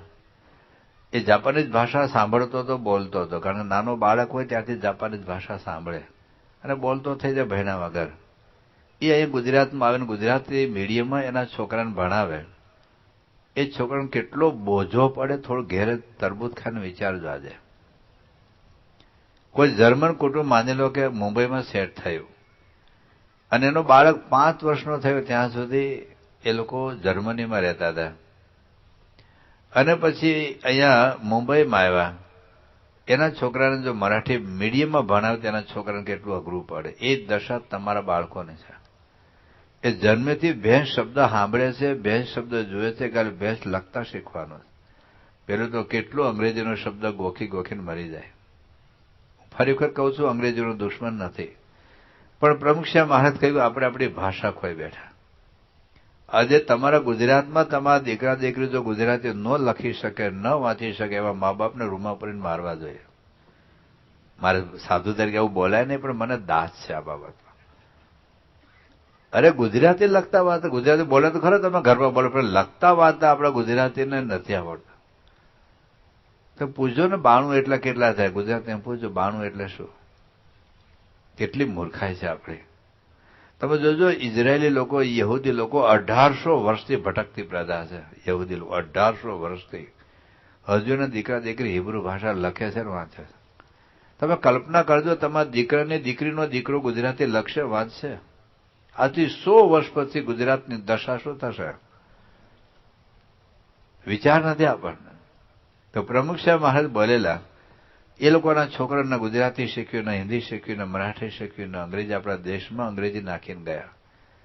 એ લોકો આપણે ના રામ ભગવાનને સ્વીકાર્યા, ના કૃષ્ણ ભગવાનને સ્વીકાર્યા, ના માતાજીને સ્વીકાર્યા, ના સ્વામિનારાયણ ભગવાનને સ્વીકાર્યા, આપણા દેશમાં ક્રિશ્ચિયાનિટી નાખીને ગયા. એ લોકોને આપણું ભાગવત રામાયણ ગીતા વાંચતા થઈ, આપણા દેશમાં બાઇબલ નાખીને ગયા. એ લોકોના રામનવમી, ના શિવરાત્રી, ના જન્માષ્ટમીનો ઉત્સવ ઉજવતાથી આપણા દેશમાં નાતાલ નાખીને ગયા. એ લોકોએ આટલા વર્ષો રહ્યા, કોઈ બહેનો રક્ષાબંધન ભાઈને રાખડી બાંધવા ન ગયા, આપણા દેશમાં વેલેન્ટાઇન ડે નાખીને ગયા. અને હવારનો ફોન કરે, હેપી વેલેન્ટાઇન ડે, તારે વાઇફને કે કોકને હું કહે છે. કેટલી વિચિત્રતા છે. આપણા દેશમાં કતલખાના એ લોકો નાખીને ગયા, આપણા દેશમાં દારૂના પીઠા એ લોકો નાખીને ગયા, અને આપણે સ્વીકાર લીધું બધું. તો આપણી સંસ્કૃતિના કંઈક મૂલ્યો હોય છે કે નહીં? આપણા હિન્દુ પરદેશમાં ખાલી અઠવાડિયું રોકાતા થાય ને તો એ દારૂ પીએ, બીડી પીએ, ગુટખા ખા, બધું જતું રહે. એ લોકોને બહેનો કોઈ હેથો પૂરતા થયા, કોઈ ચાંદલો પહેરતા થયા, કોઈ બંગડી પહેરતા થયા. તમારી બહેનોમાં બધું જ કઢાવી નાખ્યું. એ લોકો કશું ના, એના આપણો ડ્રેસ ન સ્વીકાર્યો, આપણી ભાષા ન સ્વીકાર્યો, આપણું ભજન ન સ્વીકાર્યું, આપણું ભજન ન સ્વીકાર્યું. આપણે બધું જ એ લોકોનું. એટલે હું કહીશ કશું કે આપણે ગાયના દૂધ કરતા આપણે એ લોકોનું મૂત્ર સારું લાગે. એ ધોળિયાનું મૂત્ર પીવું આપણે ગાય માતાના દૂધ કરતા એ લોકોનું મૂત્ર સારું લાગે. આપણા કેળાને આપણે કેરી ખાવા કરતા એ લોકોને વિષ્ટા આપણને ગળી લાગે. આપણી સંસ્કૃતિની અસ્મિતા આપણે ગુમાવી બેઠા છીએ. એટલે વિદેશીઓને હાંચવા માટે તમે જેટલા છોકરા છોકરી વિદેશી કંપનીમાં જોબ કરે છે, પરિણામ આ છે. વર્ષો પહેલા આનંદના એક હેડ ઓફ ધ ડિપાર્ટમેન્ટની દીકરી ફ્લુઅન્ટ ઇંગ્લિશમાં એટલું મસ્ત ઇંગ્લિશ બોલે અને કેમ્પસ ઇન્ટરવ્યુમાં પાસ થઈ અને પૂના કે બેંગ્લોરની અંદર જોબ કરવા ગઈ. અને 6 મહિના પછી ઘેર આવી, એટલા ટૂંકા કપડાં પહેરીને દારૂની બોટલ સાથે અને પપ્પાના સામે સોફા પર બેઠે બેઠે દારૂ પીતી હતી, સિગારેટ પીતી હતી. આવું સત્ય ઘરનો. એ વખતે એના બાપને જે આઘાત લાગ્યો. જેટલી વિદેશી કંપનીમાં તમારા દીકરા દીકરી જોબ કરે છે, જો તમારા ઘરના સત્સંગનો 2 જ પાકો નહીં હોય તો એ ક્યાં જઈને ઉભા રહેશે? અત્યારે જે કોલેજમાં તમારા દીકરા દીકરીઓ ભણે તમને ખબર છે શું કરે? અમદાવાદમાં કેટલું પકડાય છે ભાઈ. કોઈ છોકરાની બર્થડેટ હોય, કોઈ દીકરીની બર્થડેટ હોય, બધું બોયફ્રેન્ડ અને ગર્લફ્રેન્ડની બર્થડેટનો 25-20 યુવા યુવતીઓ ભેગા થાય, હોટેલનો રૂમ ભાડે રાખે, દારૂ પીએ, માંસ ખાય, નફટ થઈ નાચે. મા બાપને તો ખબર જ નથી મારા દીકરા દીકરી કોલેજમાં જઈને શું કરે. એટલે જવાબદારી આપણી છે. કોઈની મોહબતમાં ના લેવાયેલા. લગ્નમાં દારૂ પીવું જ પડે, કોને લખ્યું છે આપણને? આપણે પરદેશમાં પૂછીએ ને કે દારૂ પીએ, ઓકેઝનલી પીવું, ઓકેઝનલી ઝેર પી લે તારા ઘરના છૂટ્યા તારા થયેલા. બસ વેવાને રાજી કરવા, મિત્રોને રાજી કરવા છે, બીજાને રાજી કરવા છે. કઈ પાર્ટી આપી છે દેલો ભારતના વડાપ્રધાન નરેન્દ્રભાઈ મોદી. હું એનો ચાહક નથી, હું ભાજપનો કાર્યકર નથી, પણ જે સત્ય વાત છે આપણે જાણવી પડે, થોડુંક શીખવું પડે. એને અમેરિકન સરકારે 10 વર્ષ સુધી વિઝા નહોતા આપ્યા, ગુજરાતના મુખ્યમંત્રી હોવા છતાં. અને એમાં સરકારનું, કેન્દ્ર સરકારનો સપોર્ટ પણ હશે, બાકી મુખ્યમંત્રીઓને વિઝા નો આપે બહુ કહેવાય, પણ ના આપ્યા. પણ પીએમ થયા પછી ઓબામાએ બોલાયા અને ગયા. ઓબામા કોઈ સારપણ સરપંચ નથી, તમે જાણતા હશો કોણ હતા ઓબામા. અને નરેન્દ્રભાઈ મોદી માટે સ્પેશિયલ વેલકમ ડિનર ગોઠવેલું. પણ એ લોકોને ખબર હતી કે નરેન્દ્રભાઈ મોદી હિન્દુ છે. હિન્દુ એટલે પ્લાસ્ટિકના કેળા જેવા હિન્દુ નહીં. પ્લાસ્ટિકનું કેળું હિન્દુ કેળું જ લાગે, ખા ને. પણ એ તો દારૂ માંસ નહીં જ ખાય, પણ એની હાજરીમાં we can not also take it. મોદીની હાજરીમાં આપણે નોનવેજ નહીં લઈ શકીએ, આપણે બિયર કે વિસ્કી નહીં લઈ શકીએ. અને તમને આશ્ચર્ય થશે કે એ લોકોના ટેબલ ઉપર 22 જણા બેઠા હતા. અને મોદી સાહેબના ભાણિયા ભત્રીજાનો હતા, ઓબામાની મિનિસ્ટ્રીના માણસો હતા. એ વખતે એ લોકોએ બિયર કે વિસ્કી કોઈ બિયર પીરસ્યું નથી, નોનવેજ ટેબલ ઉપર જ નહોતું. અને મને એક વધારે આશ્ચર્ય તો એ છે કે મોદી સાહેબે વેજીટેરિયન પણ ન ખાધું, દાળવા રોટલી શાક નહીં, શાકાહારી કોઈ સેન્ડવિચ નહીં, અરે સિંગનો દાણો નહીં, બદામનો દાણો નહીં, કાજુનો દાણો નહીં, એટલું જ નહીં, જ્યુસ નથી પીધું, કેળાની ફોડું નથી ખાધું, ચીકુની ચીર નથી ખાધી. એને ગરમ પાણીમાં લીંબુ નીચોઈને પીધું, કારણ કે માતાજીના ઉપવાસ સાથે ગયા. મને તો હજુ પ્રશ્ન, યાર એકવાર ખાઈ લીધું તો હું વાંધો. શાકાહારી તો આ બોબામાં એની સાથે ખાવાનો ચાન્સ મળેલા, કેટલા ભાગ્ય કહેવાય આપણા. અને ઓબામાને કેવું લાગે, એટલે 22 જણા જમે છે, મોદી સાહેબ બેઠા બેઠા ખાલી ડિસ્કશન કરે. એ લોકો જમતા જમતા બધી વાતો થતી હોય, દેશના બે સંબંધો સુધારવા, વેપારના બધા. તો એકાદી કલાક બધું ભોજનનો નિમિત્ત હોય, પણ બધું વાતચીત ચાલતી હોય. 22 જણા બેઠા છે, મોદી સાહેબ ખાલી ગરમ પાણીમાં લીંબુ નીચેનું પીએ. એને ન લાગ્યું કે ઓબામાને કેવું લાગે, જેવું લાગે હું જે ગોદરું અઢી, હું મારો ધર્મ શું કામ છોડું, હું માતાજીને માનું છું, માતાજીને ઉપવાસ સાથે આવ્યો છું. કેટલી દ્રઢતા હશે. દુનિયાના 60 થી વધુ દેશ સમજી આવ્યા. પેલા કહે છે ને કે મોદી ભારતમાં ઓછું રહેશે, બહાર વધુ રહેશે. એ તારી જેમ આટા મારવા નથી જતા કોકને ઊંઘવા. પણ હમણાં ચાઇના જઈ આવ્યા, કેટલા દેશોમાં જઈ આવ્યા. હમણાં દુબઈ અબુધાબી જઈ આવ્યા. મુસ્લિમ રાજાઓ બધું પ્રોટોકોલ તોડીને એ લોકોને મોદી સાહેબનું જે સન્માન વિશ્વની ધરતી ઉપર જે થાય છે, પણ એને કોઈને રાજી કરવા માટે ક્યારે કશું ખાધું નથી, કશું પીધું નથી. કોને ખોટું લાગ્યું? ચાલો, કયા દેશના રાષ્ટ્રપ્રમુખ કે વડાપ્રધાન રશિયા ગયા આવ્યા, ચાઇના જઈ આવ્યા, જાપાન જઈ આવ્યા, જર્મન જઈ આવ્યા, ફ્રાન્સ જઈ આવ્યા. તો એટલી તો દ્રઢતા રાખો. એલા આપણે હિન્દુ છીએ, બસ જે વેવાય દારૂ પીરસો લગ્નમાં જવાનું જ નહીં, ચાંદલો પછી મોકલી આપવાનો, ઓનલાઈન ઉપર આપી દેવાનું છે. તો બધું કેશલેસ થઈ ગયું છે.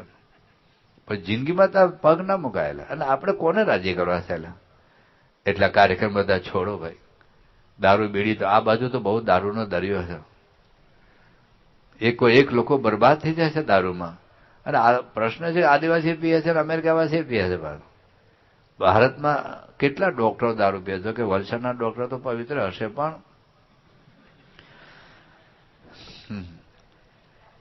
હમણાં આપણે બધા મારે નામ નથી દેતું આખા, પણ હમણાં એક છોકરી ભાગી ગઈ કરોડ રૂપિયા લઈને, તમે જાણતા હશો. પણ એના ફેમિલીના બધા દારૂ પીએ, સસરા પક્ષમાં માવતર પક્ષમાં.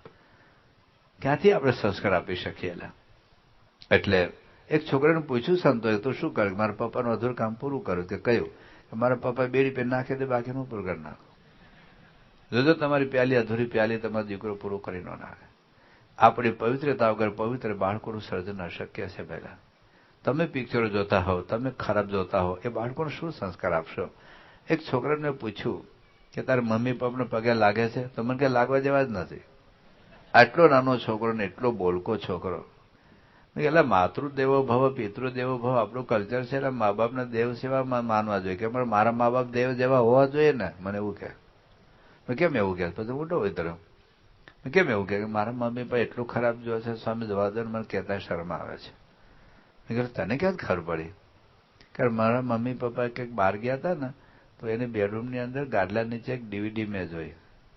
ડીવીડી લઈને મેં ટીવી મૂકી એટલે એટલું ખરાબ હતું, એટલું ખરાબ હતું. યાદ રાખજો મા બાપ, ક્યારેક તમે ડીવીડી બહાર રહી જવાની, ક્યારેક લોકઅપમાં મૂકવાનું ભૂલી જવાના, ક્યારેક ચાવી બહાર રહી જવાની.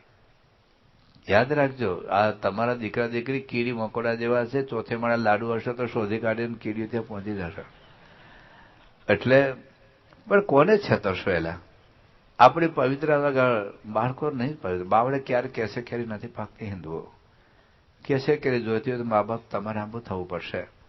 એટલે વ્યસનોની બરબાદી તમે જુઓ. એક સત્ય ઘટના, કદાચ તમે તિથલ જન્મજયંતિ વખતે એક એક્ઝિબિશન જોવા ગયા હો, અથવા તો હમણાં ગોંડલ અક્ષરદેરી સાર્ધક શતાબ્દી મહોત્સવમાં એક એક્ઝિબિશન તમે જોયું હોય. મેં ગઈકાલે વાત કરી હતી અરુણભાઈ બબલની. તો હવે એક છોકરો, એનું કારણ એ હતું કે શિહોર ગામની અંદર એક શામજીભાઈ, એને 50 વર્ષથી કોઈ સંતાન નહોતું અને એ બાજુ ભાવનગર બાજુમાં ખોડિયાર માતાનું મંદિર છે, એના ઉપાસક એને ભક્તિ કરતે, માનતા માને, દર પૂનમે જાય. પણ ભગવાનની કૃપાથી 50 વર્ષે એમને ત્યાં દીકરો જન્મ્યો. અને પછી આટલી ઉંમરે જયારે દીકરો જન્મે, મા બાપને કેટલા આનંદ હોય, કેટલા લાડકોડથી છોકરાનું ઉછેરે. એ ચોથા ધોરણમાં ભણતો ત્યારે ગુટખા ખાતા શીખી ગયો. દુનિયાના જેટલા લોકો વ્યસની છે એ વ્યસનની 80% શરૂઆત 17 વર્ષ પહેલા થઈ જાય. ચાખી તો લે, પછી કદાચ આગળ વધુ શરૂ કરે, પણ આ વાત હકીકત છે. પછી એ બહેનોને એટલે કાઠિયાવાડમાં હીરામાં બેસાડીને, હીરા ઘર તો કેટલો પૈસા પોતાની પાસે આવ્યા, પપ્પા પાસે માગવાના રહ્યા નહીં. એ શિહોર પછી ભાવનગર હીરા ઘસતો હતો. 22 વર્ષે એના લગ્ન થયા. 1.5 વર્ષ પછી એની પાસે જયારે 1 મહિનાનો બાળક હતો ત્યારે આ ગળામાં દુખાવાની શરૂઆત થઈ. પછી ત્યાં એ ભાવનગર લઈ ગયા, અમદાવાદ લઈ ગયા, 3 ઓપરેશન કર્યા. આ બધું કાપી નાખ્યું, બધું. કાલે હું તમને વિડીયો બતાવીશ, આજે જ આવી નથી પણ કાલે બતાવીશ. તો એટલું બધું આ બધું કાપી નાખ્યું. અને પછી આમ કીડા પડેલા હોય, પેલો જે ડોક્ટર કાપતો હોય ને બધું ખતબદતું હોય બધું. એટલે પછી ડોક્ટરે કીધું હવે લઈ જવા નહીં બચે. અને ઘેર લાવ્યા શિહોર. એટલો રીબાતો હતો, એટલો પીડાતો હતો. એના મમ્મી પપ્પાની ઉંમર 73-74 વર્ષની ઉંમરે પહોંચેલી. એના મમ્મી પપ્પા ખોડિયાર માતાને માનતા માની કે માં, જે દીકરો તે મને આપ્યો તો તું પાછો લઈ લે. આ દર્દ, આ પીડા અમે જોઈ શકતા નથી, અમે સહન કરી શકતા નથી. થોડાક દિવસમાં દીકરો મૃત્યુ પામ્યો. આ સત્ય ઘટના કહું છું તમને. હવે તમને જો ભગવાને બુદ્ધિ આપી હોય તો, ન આપી હોય મારે કઈ તમને પૂછવું નથી. અને બુદ્ધિ કટાઈ ન ગઈ હોય તો મારે તમને 3 પ્રશ્નો પૂછવા. એક 2-3 મહિનાના બાળકનો શો વાંક આખી જિંદગી બાપ વગર જીવવું પડશે. 22 વર્ષની ઉંમરની એ બાઈ વિધવા બની, એનું શું? તો તે 74 વર્ષને પહોંચેલા મા બાપનો કયો વાંક કે મોટી ઉંમરે પ્રાપ્ત થયેલો દીકરો ભર જુવાનીમાં ખો પડ્યો. ક્યારેક આપણી નાદાનિયત, ક્યારેક આપણી મૂર્ખતા પત્નીને વિધવા કરી દે છે. એક મિત્રોની મોહબત. કોઈ બાળક જન્મે ત્યાં દારૂ બોટલ લઈને નથી આવતો. આ જેટલા દક્ષિણ ગુજરાતમાં કે જેટલા ગુજરાતમાં જેટલા વિશ્વમાં દારૂ પીએ છે, કોઈ જન્મે ત્યારે કોઈ દારૂનું બોટલ લઈને નથી આવતા, પછી પી લેવાય. કોઈ સિગારનું પાકેટ કે કોઈ ગુટખાની પડીકા લઈને નથી આવતા. પણ આજુબાજુનું વાતાવરણ, આજુબાજુના સંજોગો, આજુબાજુની પરિસ્થિતિ, આજુબાજુના મિત્રો, એ મિત્રો તો કહેવાય એનું દુશ્મન કહેવાય. તમારા હાથમાં કોઈ જીવતો વીંછી મૂકે મિત્ર કહેવાય. તમે ખિસ્સામાં કોઈ જીવતો નાગર સરકાવી દે મિત્ર કહેવાય. તો જે આખી જિંદગી બરબાદ કરી નાખે મિત્રો કેવી રીતે કહેવાય ને વ્યવહાર કેવી રીતે કહેવાયેલા. એટલે મિત્રોની મોહબત રાખવા કરતા તમે પત્ની પર દયા ખાઓ. મિત્રોની મોહબત રાખવા કરતા તમારા દીકરા પર દયા ખાઓ. વેવાઈની મોહબત રાખવા કરતા તમારા શરીરની દયા ખાઓ. રીબાવ તો તમારે જ પડશે, નહીં તમારા પત્ની, નહીં તમારા મા બાપ, નહીં તમારા મિત્ર, તમારે જ રીબાવવું પડશે. તો છોડીએ આપણે આ. ભગવાન કૃષ્ણ કહે છે તમે કેવી રીતે સુખી થાવ? યહ શાસ્ત્ર વિધિ મુસૃજ્ય વર્તતે કામકારત ન સિદ્ધિમ અવાપ્નોતિ ન સુખમ ન પરામ ગતિમ શાસ્ત્રોની મર્યાદા લોપે નહીં સુખી થાય. અલ્પ સુખ સર્વાગના લોપે છે શ્રી હરિતની, તે પરમ સુખ કેમ પામશે બાયદાર જો તે નાદણી. દારૂનું સુખ એટલું આનું છે, બીડી, તમાકુ, ગુટકા કે દુરાચાર વ્યભિચારનું સુખ એટલું છે. અલ્પ સુખ સર્વાગના લોપે છે શ્રી હરિતની, તે પરમ સુખ કેમ પામશે બાયદાર જો તે નાદણી. બની વાત જાય બગડી જો લેશ લોપાય વચન, લેખે ન આવે દાખલો વળી દઈ દવાય નિરદન. રાવણ એક મર્યાદા લોપી, એનું તો લગ્ન થઈ ગયેલા, ખાલી હખણા જ રહેવાનું હતું ને. પર સ્ત્રી માત સમાન, આ એક આજ્ઞા જે સમાજમાં લોપાણી છે, પર સ્ત્રી માત સમાન. આજે શું કાર્યક્રમ દુનિયામાં ચાલે છે. રાવણ આજે ઘેર ઘેર છે, આજે શૂર્પણખા આજે ઘેર ઘેર છે કે જે રામ અને લક્ષ્મણની પાછળ પાગલ હોય. આજે રાવણ ઘેર ઘેર છે જે સીતાની પાછળ પાગલ હોય.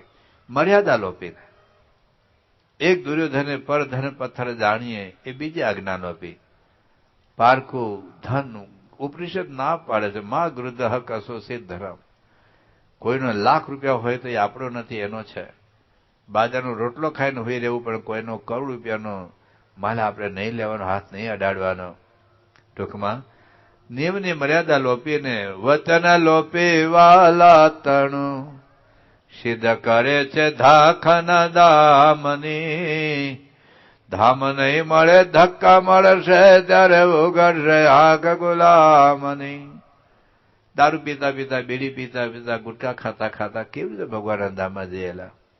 કરોડ તમે ભારતના કોઈ પણ રોડ ઉપર જાઓ ને કોઈક ને કોઈ ધજા લઈને આવેલો જતો જોજો, પણ પોરો ખાવા બે એટલે બીડી પીએ. થોડા વખત પહેલા હું દિલ્હી હતી, હરિદ્વાર એમ ગયેલા. તો હરિદ્વાર જઈને આપણે ગંગા નદી નાહતા જઈએ તો સ્નાન કરતા હતા. બીજા અમે કાઠિયાવાડે થોડાક આવેલા, એ પણ હરહર નાહતા હતા. તો નાહ્યા પછી એને બીડી હળગાવી, ગંગા નદીમાં નાહ્યા પછી. કેમ બીડી હળગાવી? કે ઠંડી લાગે. હવે જો આ ગંગા નદીમાં નાહવાનો શું અર્થ? અમારા કાઠિયાવાડમાં સતનાની કથા ચાલે તો પેલો બ્રાહ્મણ ઘરમાં વાંચા કરતો, ભાભાવ ચોકમાં બેઠા હોય અને સતનાની કથામાં અમારે 3 હેતુ હોય જવાનો. એક તો મફતમાં સતનાનો શીરો મળે, બહુ વિશિષ્ટ પ્રકારનો શીરો હોય, અને મફતમાં ચા મળે, મફતમાં બીડી તમાકુ. અમારે જવાનો તાજ આવતી હતી, કાળી તાજ, અને સિગારેટ અને બીડી. એ થાળીઓ ફરતી જ હોય. બોલો, ભજનો આખી રાત ગાય, પણ વચ્ચે વચ્ચે ઇન્ટરવલ પડે, એમાં કોઈ દારૂ પીએ, કોઈ બીડી પીએ, કોઈ ગુટકા ખાય. નરસિંહ મહેતા ભજન બીડી પીને ભજન ગાતા, કોણ કે આપણને? એલા નહીં સુખી થવાય. એટલે આપણા જીવનની જે મર્યાદા છે, કેવળ મોક્ષની વાત જવા દો, આપણે મોક્ષ નથી જોઈતો, પણ આ લોકમાં તો રીબાવવું પડશે, પીડાવવું પડશે. એટલે માટે જોઈ વિચારે જગદીશના, વિમુખ રેજોમાં વચન નથી. નિષ્કુળાનંદના નાદના ઘરમાં અંધારું ઘોર નથી. કોઈ ત્યાં તો બહુ અંધારું નથી, તમે અંધારમાં ઘૂસી જાઓ ભગવાન ધામમાં. બહુ મોટી લાઈટ ગોઠવી ત્યાં. એટલે જો સુખી થવું હોય, આજે પ્રમુખ સ્વામી કેમ સુખી, મહંત સ્વામી આજ કેમ સુખી? એ લોકોના નિયમ મારે 75 વર્ષ સુધી પ્રમુખ સ્વામી મહારાજ એક આદર્શ સાધુ તરીકે સમાજમાં વિચર્યા. ઘણા લોકો ટીકા કરતા, ખાલી જવાબ આપી છેલ્લે કે તમે બહેનોનું અપમાન કરો છો, બહેનોનું સન્માન કરવું જોઈએ, બહેનોથી દૂર ન રહેવું, માતૃશક્તિનું અપમાન છે. ઘણા કથાકાર આવું કહ્યું. મેં ભાઈની વિડીયો જોઈ હતી, બધા માતૃશક્તિનું અપમાન કહેવાય, નારી શક્તિનું અપમાન કહેવાય. અમારી આજુબાજુ બહેનો બેઠા છે ને અમને ક્યાં કઈ તકલીફ છે? મન જરૂર પવિત્ર હોય ને કશો વાંધો નથી આવતો. એમને જેલમાં નથી જવાતા ભાઈ. જિંદગીમાં મર્યાદા લોપીને નહીં સુખી થાવ. હકીકત છે, હું લોપ્યો કે તમે લોકો. જેટલા જે પ્રમુખ સાહેબ મહારાજ 75 વર્ષ સુધી આખા વિશ્વમાં ફર્યા છે, જંગલના ઝૂંપડામાં નથી રહ્યા, ગિરનારની ગુફામાં નથી બેઠા. લાખો બહેનો જેના દર્શન માટે દોડા દોડી કરતા હોય, પોતાનું સર્વસ્વ સમર્પણ કરી દેતા. એના દીકરો આપી દે, ઘરના આપે, મંગળસૂત્ર આપી દે, આટલો ભોગ, આટલું સમર્પણ, આટલી સેવા. પણ છતાં પ્રમુખ સાહેબ મહારાજ સ્ત્રી ધનના ત્યાગ બાબત તો કોઈની તાકાત નથી, કોઈ ડાઘ શોધી શકે. મહંત સ્વામી મહારાજ પ્રમુખ સ્વામી મહારાજ ધામમાં ગયા. પછી મહંત સ્વામીના સંતોએ વાત કરી કે સ્વામી હવે તમારે ચમત્કાર બતાવવો પડશે, તો ઐશ્વર્ય બતાવવું પડશે, કારણ કે લાખો હરિભક્તોને ભાઈ નાના મોટા અનુભવ છે પ્રમુખ સ્વામીના સામર્થ્યની.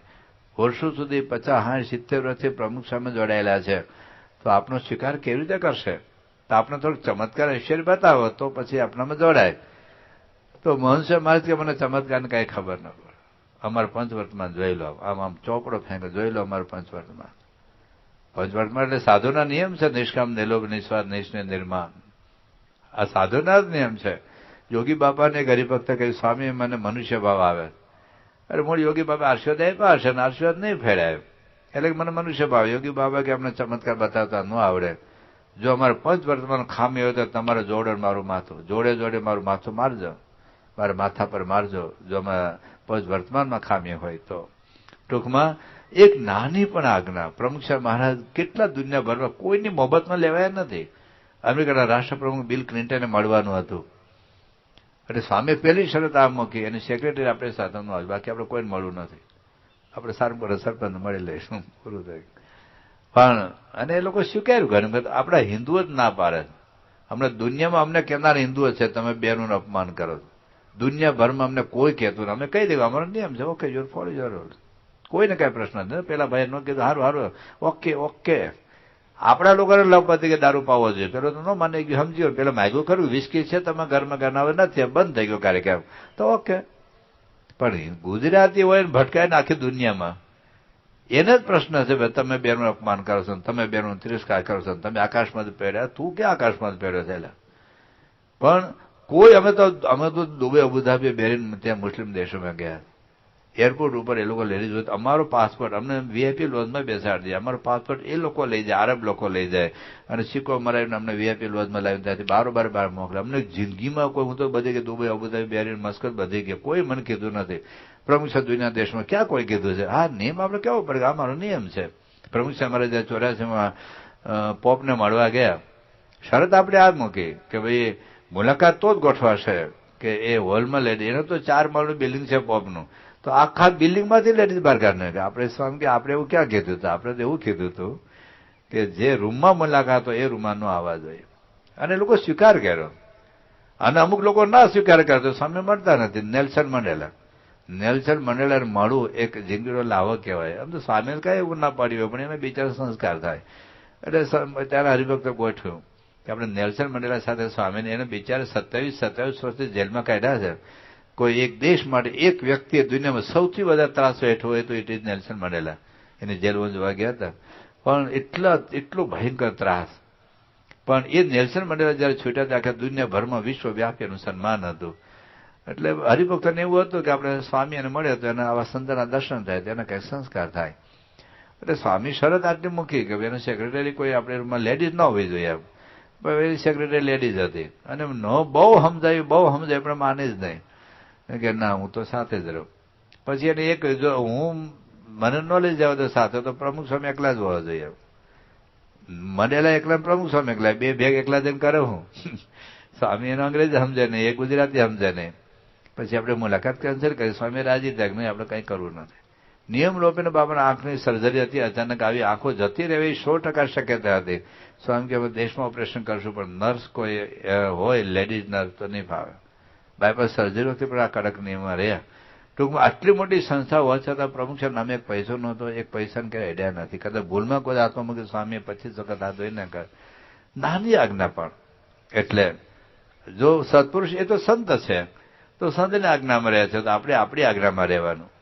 આપણી આજ્ઞામાં રહેવાનું. ગ્રહસ્થોની એક આજ્ઞા છે કે નહીં, પોતાની મા બેન દીકરી સામે નજર મારીને જોવાય નહીં.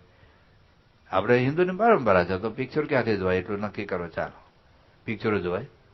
તો વિચાર આવો છે ને, તમારા દાદીમાં બેઠા હોય, માતોશ્રી બેઠા હોય, બેન બેઠી હોય, દીકરીની વહુ બેઠી હોય, દીકરી બેઠી હોય, અને બધા જ પિક્ચરના બધા દ્રશ્યો સારા આવે છે. કેવા વિજેતા દ્રશ્યો જોતા આપણી લાગણી કેમ કુંઠિત નથી થયેલા? આપણે શરમથી માથા કેમ ઝૂકી નથી જતા? એલા આટલા નાના દીકરા દીકરીને એક પિક્ચર જોવાથી દીકરો કે દીકરી બગડી નહીં જાય. પણ આજે નાના બાળકો કેમ ગેંગરેપ થાય છે? ક્યાંથી શીખ્યા એ લોકો? ક્યાંથી શીખ્યા? ગેંગરેપ કરનાર ઉપરથી નથી આવતા, તમારા દીકરાઓ ગેંગરેપ કરે. આટલી નાની છોકરી ઉપર 2 વર્ષની બાળકી ઉપર 4 વર્ષની 8 વર્ષની 10 વર્ષની બાળકી ઉપર બધા ગેંગરેપ થાય છે. ક્યાંથી શીખે લોકો? એ જે જુએ છે એના મનમાં વિકારો થવાના જ છે. ઇન્ટરનેટ કે ગૂગલ તો નખોદવાર છે આપણું. કરોડો વેબસાઇટ પેજીસ એવા છે જે તમારી પવિત્રતાને ખૂન કરી નાખશે. તમારો દીકરો પપ્પાની બાજુમાં ગોદડું ઓઢીને હું જોતો હશે, પપ્પાને નહીં ખબર હોય. તમારા દીકરીને મમ્મીની બાજુ હોતા હોતા પાકિસ્તાન કે બાંગ્લાદેશ કે ઇટાલી કે અમેરિકાના કયા છોકરા સાથે કનેક્શન જોડતી હશે અને માને નહીં ખબર હોય. જે વાસ્તવિકતા છે એની સામે તમે આ હાડર નહીં કરી શકો. પછી જયારે ભાગી જાય ત્યારે તમને આખો સમાજ ભેગો થઈ જાય કે બહુ ખોટું થયું, બહુ ખોટું. એટલે તમે ખોટું કર્યું ને. આટલા ખોડામાં બેસીને દીકરા દીકરીનું પિક્ચર આપણે જોતા હતા ને. તમને એમ લાગતું કે સ્વામી અમે પિક્ચર ના જોઈએ ને તો અમારી બુદ્ધિનો વિકાસ ન થાય. અમારા દીકરા 21મી સદીમાં જીવે છે, એ થોડાક સ્માર્ટ થવા જોઈએ, એને દુનિયાનું જ્ઞાન હોવું જોઈએ, એટલે અમે પિક્ચર બતાવીએ છીએ. આઈન્સ્ટાઈન કયા પિક્ચર જોયા હતા? ચાલો, એડિશન કયા પિક્ચર જોયા હતા? ન્યૂટન કયા પિક્ચર જોયા હતા? એ લોકોનો બુદ્ધિનો વિકાસ ના થયો. તમે એમ કહેશો સ્વામી હતું એના વખતમાં પિક્ચરો નહોતા. મેં હમણાં ન વાત કરી અબ્દુલ કલામ સાહેબને. 60 વર્ષમાં એક ફિલ્મ જોયું નથી. કેટલી નવી શોધો કરી. તમે કઈ નવી શોધ કરી? કોઈ આજે પ્રમુખ સાહેબ મહારાજો, ડોક્ટર સ્વામીજો, મહંત સાહેબ મહારાજો કેટલા પ્રભાવશાળી ભક્તો, કેટલા જબરજસ્ત પ્રવચન કરે. તો કોને પિક્ચર જોયા? ચાલો. એટલે એવું નથી પિક્ચર જોવાથી જ બુદ્ધિ વધે. પિક્ચર જોવાથી દુનિયાને જ્ઞાન થાય છે. તમે કહેશો કે સ્વામી આપણે ખાલી આઈપીએલ જોઈએ છે, તો આઈપીએલમાં વચ્ચેની જાહેરાતમાં તમારી મમ્મી હોય છે, તમારી બહેન હોય છે, અને કેવા વિચિત્ર દ્રશ્યો હોય છે અંદર. મેં ન જોયા તો છોકરો મને કહે છે. તમે ના એવું શંકા ન કરતા કે ખાન કેમ જોતા લાગે. પણ હકીકત આટલી છે ભાઈ, આપણી મર્યાદાનો પાળ આપણે સ્વીકારવું પડશે, આપણા બંધુને આપણે સ્વીકારવા પડશે. જો સુખી થવું હોય તો દુનિયામાં જે લોકો મહાન પુરુષ બધું જ થઈ શકે છે. નરેન્દ્ર મોદી જો પાડી શકતા હોય, પ્રમુખ સ્વામી મહારાજ સાધુ તરીકે નિયમ દુનિયાભરમાં ગયા, દુનિયાભરના મોટા મોટા લોકોને મળ્યા છે, પણ ક્યારે રહી આ બાબતમાં. અને ભારતના ઘણા મોટા મોટા મહાત્માએ પ્રમુખ સ્વામી કીધું છે કે સ્વામી તમે જો બહેનોને નહીં મળો તો સત્સંગ ઘટી જશે. સ્વામી કેમ ખૂણા બેઠા બેઠા ભજન કરશું, અમારે સત્સંગ વધારવાનું આવું મોં નથી નિયમ તોડીને.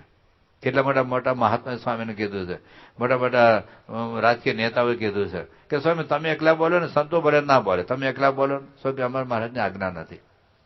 એટલે આપણા શાસ્ત્રોની જે આજ્ઞા છે, ભગવાન કૃષ્ણ આપણે ચોખ્ખું કહે છે કે તમે દારૂ પીને જિંદગીમાં હા પૈસાદાર થઈ જશો, માંસ ખાશો તો અબજોપતિ તો થશો જ. એલા માંસ ખાશો, દારૂ પીશો, બીજી સ્ત્રી કે બીજા પુરુષ સાથે સંબંધો બાંધશો ને તો તમે હોનાના નળે તો નાહી શકશો. એલા તમારા ઘરે 4 બંગલે ગાડી આવશે ને 2 કોઈની ગાડીઓ આવશે, તમે હોનાના બંગલામાં રહી શકશો, પણ સુખી નહીં થાવ. કૃષ્ણ ભગવાન સુખની વાત કરે, શાંતિની વાત કરે. શાંતિ જોઈતી હોય તો ભગવાન સ્વામીના વચનમાં લખ્યું છે કે જો ભગવાનની આજ્ઞા પાડશો તો ભગવાન જેવું સુખ આવશે. એટલે એક બીજી એક વાત કરી છે, આજ્ઞા લોભીને કોઈ સુખી નહીં થાય.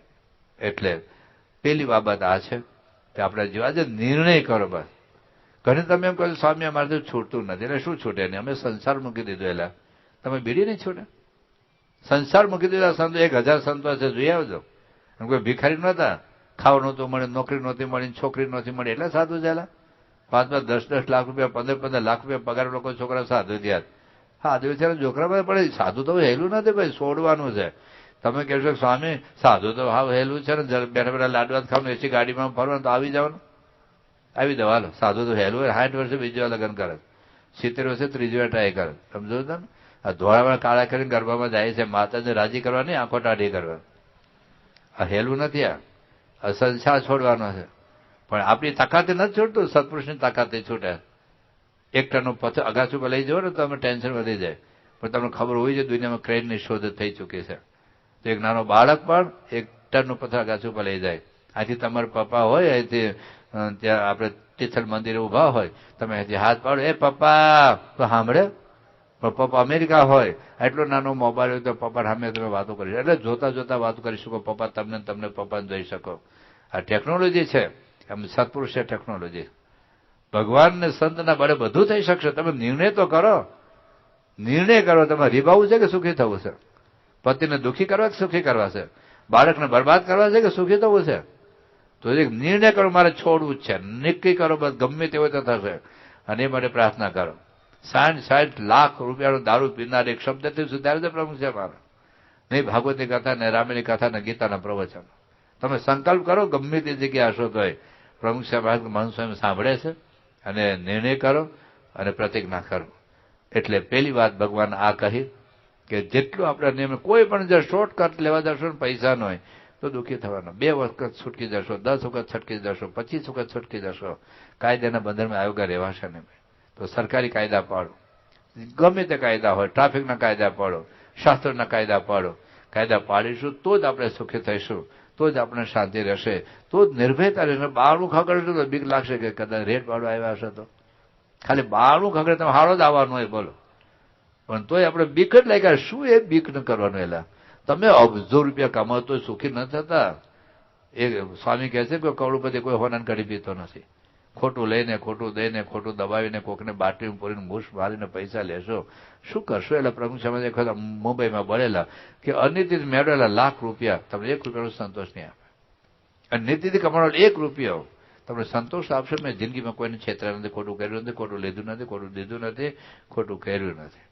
એટલે સંતોષ અગત્યની બાબત છે, અને એ માટે આપણી મર્યાદાઓ છે. તો આપણે બીજા જેવા નથી ભાઈ, આપણે હિન્દુ પરંપરામાં જીવીએ છીએ. એવી એક સંસ્કૃતિ અને સંતાનો છે જે સંસ્કાર આપણે દુનિયાને શીખવવાના. આપણે ગઈકાલે વાત કરી હતી ને, મનો ભગવાને લખ્યું કે એ તદેશ પ્રસુતસ્ય સકાશાદગ્ર જન્મનઃ સ્વમ સ્વમ ચરિત્રમ શિક્ષેરન પૃથિવ્યામ સર્વે માનવ.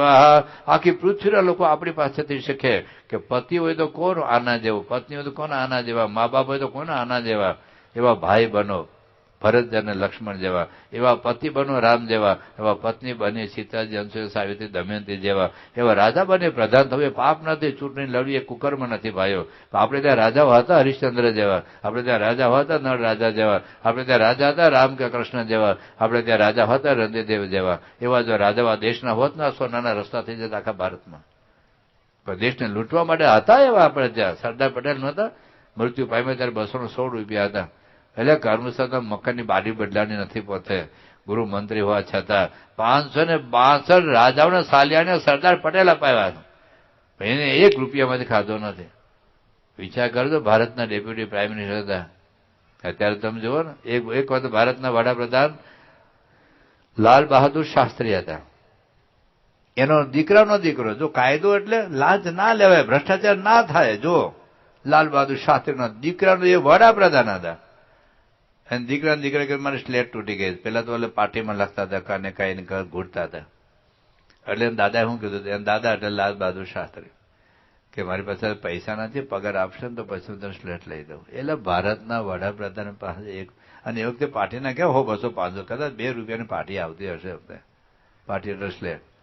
તો 2 રૂપિયા ભારતના વડાપ્રધાન પાસે ન હોય અને પગારની રાહ જોવાની હોય. અને અચાનક રશિયામાં એનું મૃત્યુ થયું. લાલ બહાદુર શાસ્ત્રી ઉપર 4000 રૂપિયાનું દેવું હતું. એટલે વડાપ્રધાનને દેવું હોય, અને પછી ભારત સરકાર દેવું માફ કર્યું. એના પત્નીએ કહ્યું હું મજૂરી કરીને દેવું પૂરું કરી દઈશ. હું મજૂરી કરીને મારે સરકાર દેવું મારા માફ કરે મારે જોઈતું નથી. આવા નીતિવાન હતા, આવા પ્રમાણિક હતા. ભલે એ કદાચ એના અબજો રૂપિયા સ્વિટ્ઝરલેન્ડ બેંકમાં નહીં હોય, અને હોય તો કોણ લઈ જવાનું? ચાલો, કેટલાય વડાપ્રધાન જતા રહે, કેટલાય જતા રહેવાનું ભવિષ્યમાં જશે. તો સ્વિટ્ઝરલેન્ડ બેંકમાં ઓળ આટા માર્યા કરશે, મારા રૂપિયા અહીંયા છે. ભૂત થઈને આટા મારવાના કે મારા પૈસા આ બેંકમાં છે, મારા પૈસા આ બેંક. ભૂત થઈને જેટલા બધા મૂકી એવા છે ને, તો એના કરતા મૂકીને તો જવાનું છે. તો નિયમમાં જેટલા આપણે રહીશું તો આપણે સુખી થઈશું. આપણા બાળકો બહુ વર્ષો પહેલા અબ્રાહમ લિંકનને એનો છોકરો જ્યારે સ્કૂલમાં ભણતો હતો, બાપ કોને કહેવાયની વાત છે.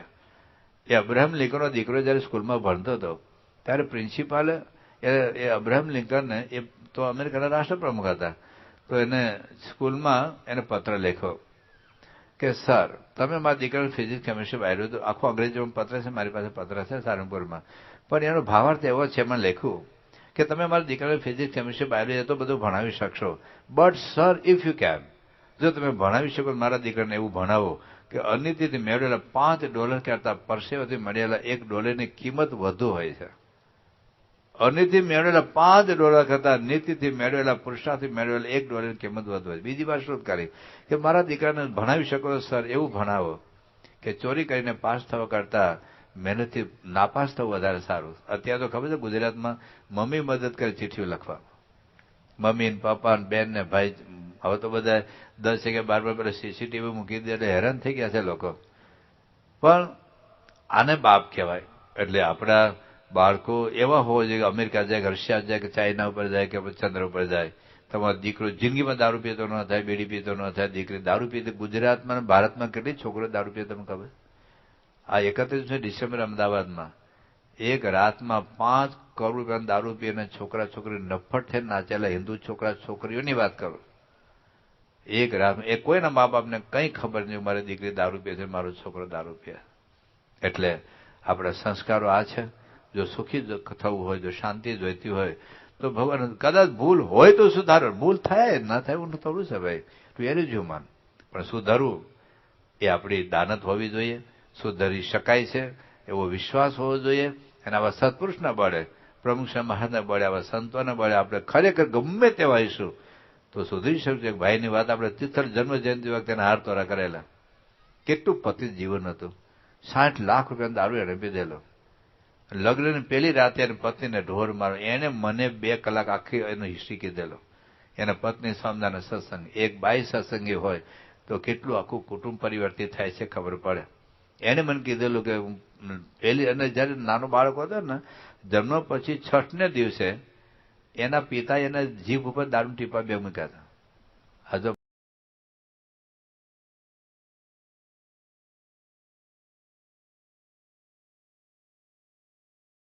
જોઈને ભક્તો, આજના પ્રવચનમાં પૂજ્ય બ્રહ્મદર્શન સ્વામીએ ખૂબ સરસ વાત કીધી કે કોઈ પણ કાર્ય કરતા પહેલા આપણે ભગવાન ઉપર ભરોસો, આપણી જાત ઉપર વિશ્વાસ એટલે કે આત્મવિશ્વાસથી કોઈ પણ કાર્ય કરવામાં આવે તો 100% સફળતા મળે છે.